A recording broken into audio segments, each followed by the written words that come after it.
ষষ্ঠীর দুপুরটা ছিল স্কুলের বন্ধুদের জন্য। সেই ক্লাস 5 থেকে 10 পর্যন্ত আমরা একসাথেই পড়াশোনা করেছি আর প্ল্যান করেছিলাম বারবিকিউ নেশনে লাঞ্চ করব। আমি পৃথা, পেটুক পৃথা চ্যানেলের সবাইকে ওয়েলকাম জানিয়ে আজকে আরেকটা নতুন ব্লগ স্টার্ট করছি। তোমরা সবাই কেমন আছো?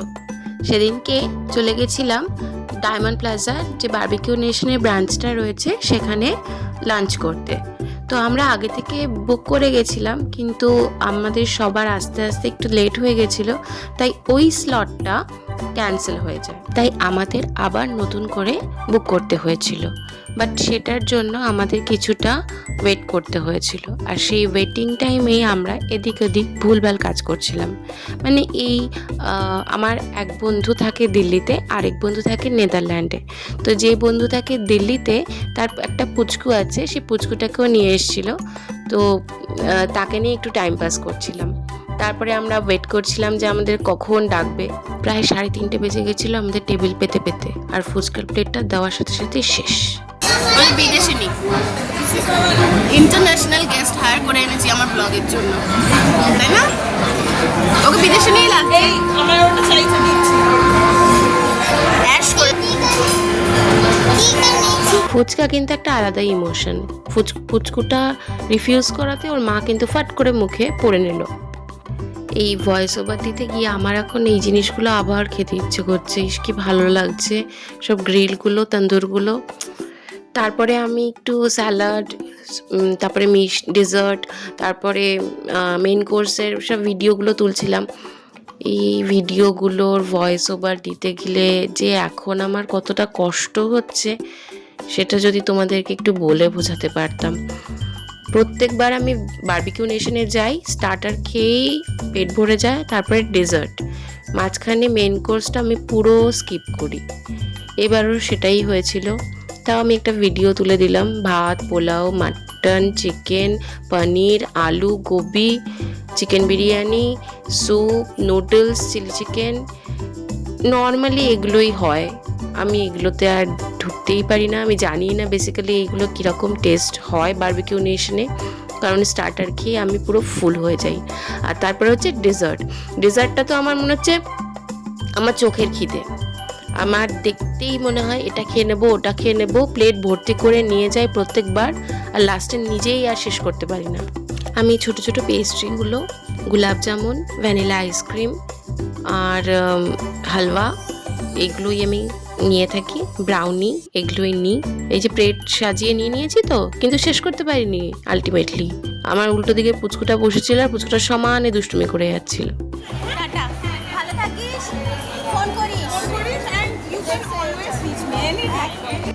দিল্লিতে যে বন্ধু থাকে তার সঙ্গে তো প্রায় আজকে 8-9 বছর পর দেখা হলো। আর নেদারল্যান্ডে যে থাকে ওর সঙ্গে 2 বছর 3 বছর অন্তর অন্তর আমার দেখা হয়। তারপরে চলে গেছিলাম মামা বাড়ি। সব মামা বাড়িতে গেছিলাম, সবার সাথে একটু পুজোর মধ্যে দেখা করাটা ম্যান্ডেটরি। তো বড়মামার যে কমপ্লেক্সটা ভীষণ সুন্দর করে সাজানো হয়েছিল। প্রত্যেক বছর এখানে দুর্গাপুজো হয়। এর আগের বছরের ব্লগেও তোমরা দেখে থাকবে। এই এয়ারপোর্ট সিটির ফেজ 1 ফেজ 2 ভীষণ সুন্দর করে সাজানো হয়, পুজো হয়, তো সেটারই একটা ভিডিও রইল। মায়ের প্রতিমা ছোট হয়েছিল এক চালার মধ্যে, কিন্তু মুখটা খুব মিষ্টি হয়েছিল, সুন্দর হয়েছিল, ছোট্টখাট্ট।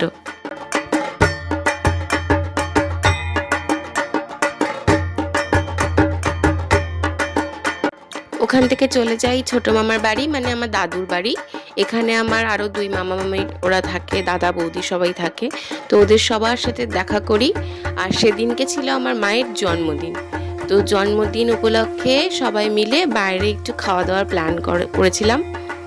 আমাদের বাড়ির পাশেই একটা ঠিকঠাক রেস্টুরেন্ট আছে, তো সেখানেই চলে গেছিলাম। ওখানে ওয়েট করতে হচ্ছিল একটু, তাও পুজোর সময় তো এইটুকুনি তো করতেই হবে। ওই 10 মিনিটের মধ্যে আমরা আমাদের টেবিল পেয়ে গেছিলাম।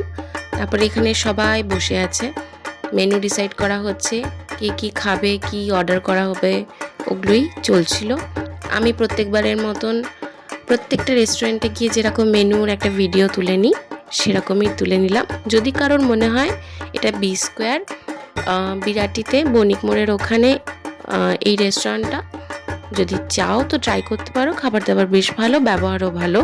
তবে খুব বেশি বড় নয়, একটু ছোট খাটো স্পেস, আর প্রাইস রেঞ্জটাও মোটামুটি।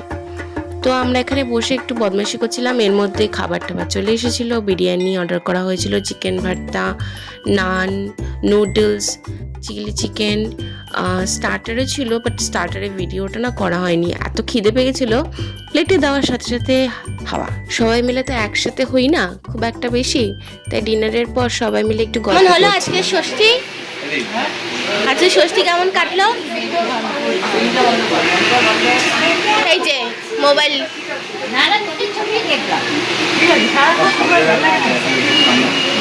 ভিডিও করছে, ভিডিও সব উঠে যাচ্ছে। হেভি হেভি ফ্যামিলি নিয়ে ষষ্ঠী के दिन फैमिली के नाम फैमिली নিয়ে সেটা খুব ভালো। আমার ছোট বৌদি, এটা আমার ছোট বৌদি, ওইটা আমার ছোটটা। বাবা, আসলে আমরা ভাই বোনরা মিলে মায়ের জন্য একটা সারপ্রাইজ প্ল্যান করেছিলাম, সেটা তো বাকিদের বলতে পারছিলাম না, তো ওটা অ্যারেঞ্জমেন্ট চলতে চলতে এই চিটচ্যাটগুলো চলছিল। কেমন সারপ্রাইজ বলো? হ্যাঁ, এই ফ্যানটা একটু অফ করা যাবে? ওই এখান থেকে বারোটা বাজছে। কোন এটা স্যার? বাস 11:49। ইয়েস টাইমে আছে, টাইমের মধ্যে আছে। ও মামা, মুখ দেখাই যাচ্ছে না। এবার ফোনটা রেখে দাও, এবার কেক কাটা হবে, কয়েকটা ফটো তুলে নিস, আমি তুলে নেবো। ফটো তুলে নিস। এটা স্পেশাল শাস্তি আছে। ভাই তখন ওই জন্য চলে গেছিল। আমি তো বলেছি আমি বন্ধুর সাথে মিট করতে গেছি। একটু হাসো। কাটিং হচ্ছে। দাঁড়াই।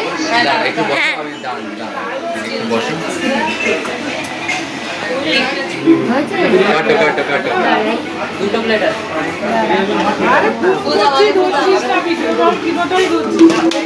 Happy birthday to you, happy birthday to you, happy birthday dear মা, হ্যাপি বার্থডে টু ইউ।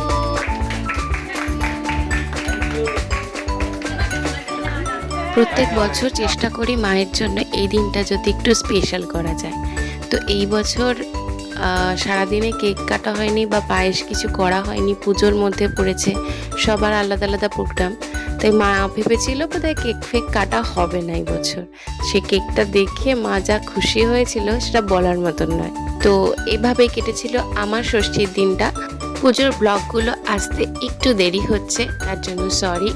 কাজকর্ম সামলে ব্লগ দিচ্ছি, কারণ এটা আমার একটা ভালোবাসা। আশা করি আমার ব্লগগুলো তোমাদের ভালো লাগছে, তাহলে লাইক করে দিও, শেয়ার করে দিও আর সাবস্ক্রাইব করে দিও।